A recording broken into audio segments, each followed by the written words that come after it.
Un, deux, trois, bienvenue notre podcast Ara Avec Aura Rival. Amanda. Ok mes amis, maintenant nous voulons vers le podcast par la fashion. C'est très bon thème pour discussion ensemble. Donc, qu'est-ce que le fast fashion? Qu'est-ce que le fast fashion? C'est qui produit le vêtement rapide et en grande quantité et préapprodable. Il y a marque beaucoup maintenant, c'est Zara, H&M, Uniqlo. Uniqlo aussi, c'est marque de la fast fashion maintenant. Et comment l'histoire la fast fashion? L'histoire de fast fashion en 19e siècle. Les vêtements fabriqués à la main. Donc, il y a besoin de temps juste produire un vêtement.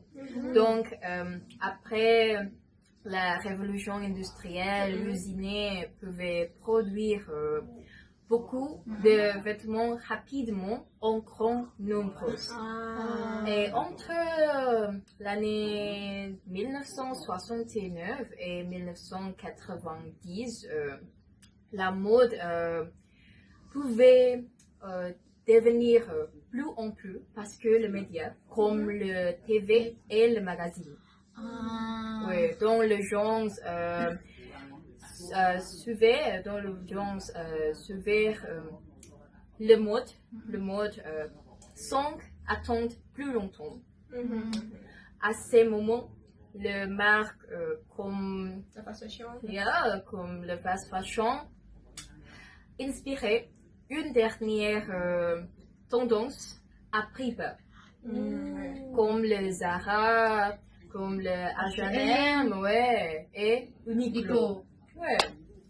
Donc, le caractéristique est plus spécifique parce que il y a production rapide de vêtements à prix bas, donc renouvelle de vêtements fréquents, forte de influence tendance globale et production de masse à grande échelle. Donc, ce système permet aux consommateurs d'avoir accès à Sauf consommation. Sauf consommation. Avant, pouvait augmenter les impacts négatifs pour l'environnement. Qu'est-ce qu'il y a, les impacts négatifs? Ok, maintenant, merci beaucoup pour expliquer la définition et l'histoire de la fast fashion. Mais maintenant, je voudrais expliquer l'impact négatif créé par l'industrie de la fast fashion. Mais maintenant, je explique seulement de l'impact négatif pour l'environnemental et pour la sociale. Ok, pour l'environnemental et la pollution de l'eau.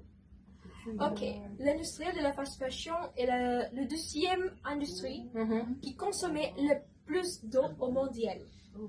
Oui, cette industrie a besoin 700 gallons d'eau pour produire un t-shirt. A besoin de 2000 gallons d'eau pour produire un jean. C'est grave, ouais.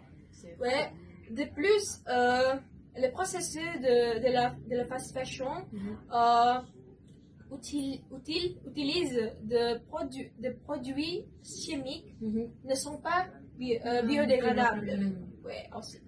Et pour la sociale, l'impact pour la sociale et sur sociale, désolé, l'impact sur sociale est la majorité travailleurs sont les femmes, âge 18 à 24 ans, et ils travaillent de longs heures et recevoir de bas salaires.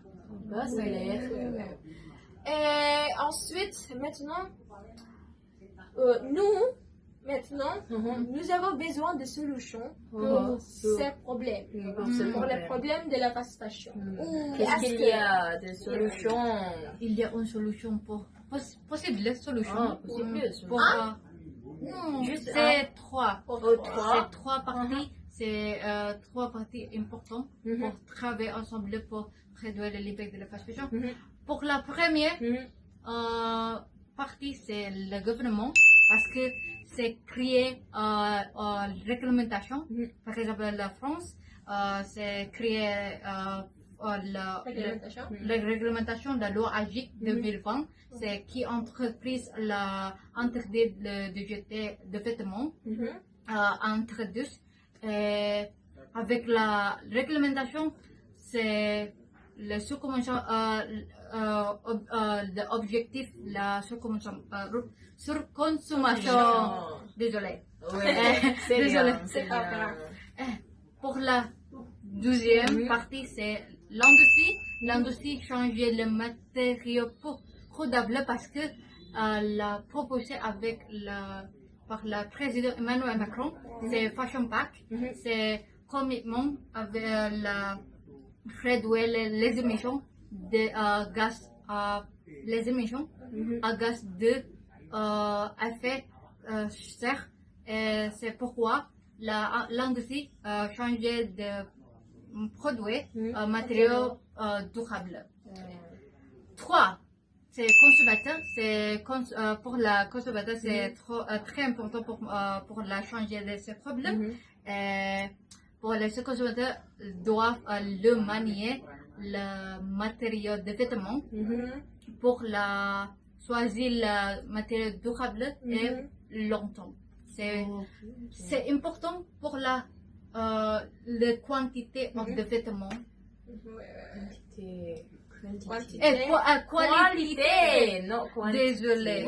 Qualité, pas quantité. C'est pas quantité. Ouais. C'est bien. C'est important pour choisir des vêtements durables et utiliser le matériau longtemps. Oui, donc là, c'est ça. Tu l'expliquais notre discussion maintenant.